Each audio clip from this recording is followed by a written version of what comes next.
Well, the old autumn stroke winter campaign hasn't exactly gone according to plan. The last time we were down here, we had Dick from Australia over, and he was fortunate enough to catch 320s on my rods that day, so that was a right result. I came down the week after, put a bit of bait in, and then unfortunately I was ill for a couple of weeks, and the last thing I was thinking of was getting down the lake to bait up. So unfortunately that coincided with the weather dropping, temperatures dropping, and the time of year when you really do want to keep that bait going in. And as a result, you know, probably haven't done myself any favours. But I came back down last week to do a night and to get some bait in, and the lake actually froze up on me. The weather forecast hadn't predicted that at all. Woke up in the middle of the night, thought, oh, it feels a little bit chilly. 1 o'clock in the morning, looked out, there's a bit of cat ice around the edges. 7 o'clock in the morning, looked out, and there's 2 inches of snow everywhere, and the lake was also frozen solid. I managed to break the ice around my tips and sort of sat there for a few hours hoping that one might go and I might be able to tussle it through under the ice. Unfortunately that didn't happen, so I'm back today. I've dropped in the same swim that I was fishing before. Obviously I am a little bit familiar with it, but also the reason I like this area is because, well, I mean, look at this swim, it's an absolute state, and if you go around the rest of the lake, they're all nice and clean and dry. So as a result, people don't really drop in here so much. The main reason though is because the area that I've had most of my bites from out of this swim is an area that you can't really hit from any others. There's a swim around the corner here. To fish to that spot, you're fishing over loads of pads, so you wouldn't get the line there, and obviously it's quite dodgy as well. And the other one on the other side, you're fishing over loads of pads and you just can't get to the spot where I've been having them from. So I don't think this, or that particular spot, gets fished that much. There's loads of pads and loads of reeds around the back there, and also know it's 4 to 5 foot deep, so there's a fairly decent bit of depth for this lake just off of there. It's also a known winter holding area, so you know, lots of reasons for me to drop back in here. So as I say, the rods are out on pre-baited spots. I'm fairly happy with them. Got another rod just up the end there, fishing off the corner of some pads. I don't know, there's every chance we might have a bite. It's not ridiculously cold, there is a bit of a nip in the air, but there's always a chance. In the meantime, I've got a couple of little tips and tricks I can show you. You might be able to put into your own fish on your own little syndicate lakes. Well, not just syndicate lakes, anywhere you're fishing really. Here's an absolutely fantastic little tip for you, and that is to wash out your baits before you're fishing. Now, whether you're pre-baiting or you're just turning up for a day session, you know, fish are coming across baits all the time. And when a bait's been in the water over a period of time, it tends to get washed out, you know, it takes on water, it will lighten up, and it's quite obvious that it has been out there a while. And I'm sure that carp, you know, on pressured lakes will go round and only eat the ones that have been in there for X amount of time. You know, they know when they're safe, because generally, you know, anglers won't leave a hook bait out longer than sort of 24 hours. So a bait that's been out in the water more than 24 hours, you know, is really swollen up, and they'll pick it up with a lot more confidence. Right, so clearly, really simple thing to do. Put your boilies into a waterproof container. Then I like to just add enough water to just literally cover the baits. Like so. And then what I like to do is add a palm full of sea salt. This is the old Malden stuff. Just gotta have the best, haven't you? Palm full of that in there, wash it around. And what I'd do is I'd actually get some water from the lake on one of my baiting up trips. You don't really want to be using tap water, because obviously that's got chlorine and all sorts of other stuff in there, which might taint the taste of it. And then leave them, well, say sort of 24 hours is a good one before your session, but you can leave them longer. Obviously they will soften up, so if you leave them too long, they'll get to the stage that they'll end up sort of coming off the hair pretty easily, so not too long. I've heard of some stories actually on one particular day ticket lake.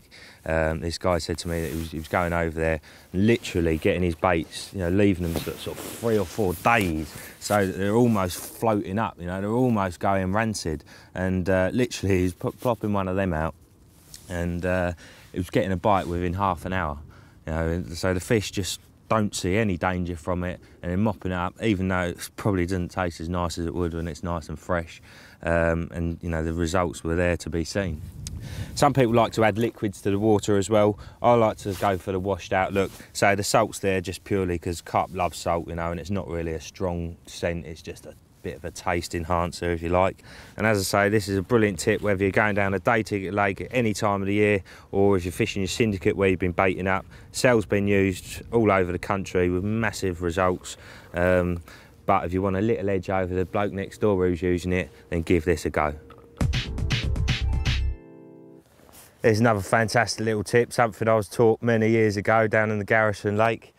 Basically, if you're fishing a small bay or anywhere where you can cast across to the far margin, if your line's going through the water, it's potentially going to scare the carp off. You know, we know that carp are definitely spook off lines these days, not just on pressured venues, but any type of venue. So if you can keep that line out of the water, it's a massive edge. So what I want to do is fish across to that fast bank over there. There's a big bed of weed and a bit of an overhang, so I would like to place a bait just off of there. To do it from this bank here, I'd be going over a bit of weed there and possibly a couple of pads there. I know there's some dying pads just to the left of that as well, so chances are your line's going to be sitting up in the water and not particularly great really. So here's what you do.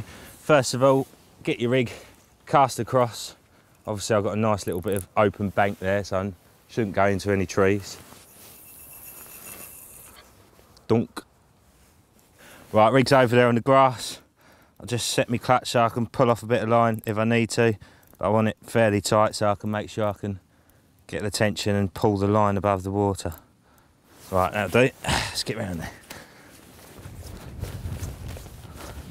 Right, so obviously I've got my line with my rig on the end of it here. I've also got a bank stick with a solar line clip on there, normally made for rods.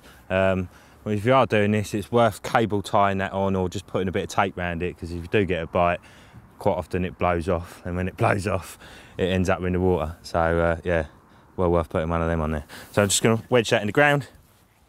I want a bit of height on there, that should be all right. And obviously just making sure that line's out of the water.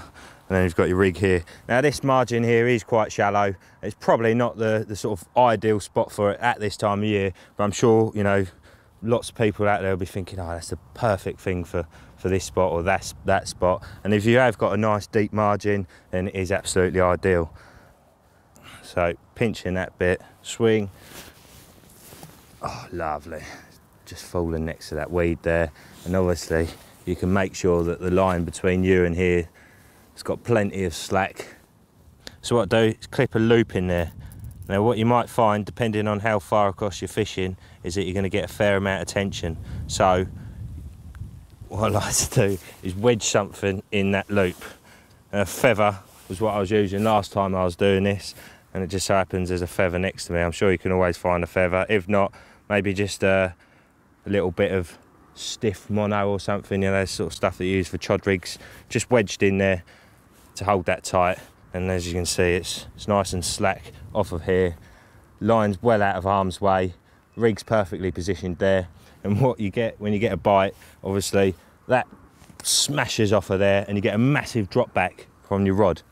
What you also find with this method is that the fish, because they feel resistance from this side first, is they shoot straight towards you. I was doing it in my new syndicate lake in the summer. I was literally casting sort of 40, 50 yards across. So there's quite a lot of tension in the line. And yeah, just massive drop back. And one of them, I was winding in thinking, oh no, there's nothing here, nothing here. And suddenly, it was below me in the margins, you know, where it just shot towards me. So it really catches them out. Fantastic little tip, and as I say, if you think about where you're fishing and where you might be able to apply this, I'm sure there's somewhere that's suitably perfect for it. Well, it's been a rather chilly and unproductive day. Haven't actually seen anything, to be honest with you. I've had my eyes on the water. You know, always look for them signs in the winter, anything showing, any little bubbles, you know, it's worth acting on them. Unfortunately, I haven't had anything to act on. So I think my plan for the next one is, obviously I've given this swim a few goes now. I think I'm going to try a bit more of a mobile approach, dot about a bit more. I think, you know, it's a good way of fishing in the winter. But before I do go, obviously I'm just going to wander around, trickle a few baits in here and there on the spots that I was baiting before. Not a lot, just 30, 40 baits in each spot, and obviously get back down, hopefully in the next few days before it gets too cold. And yeah, have a little mobile day session. So we'll see you next time.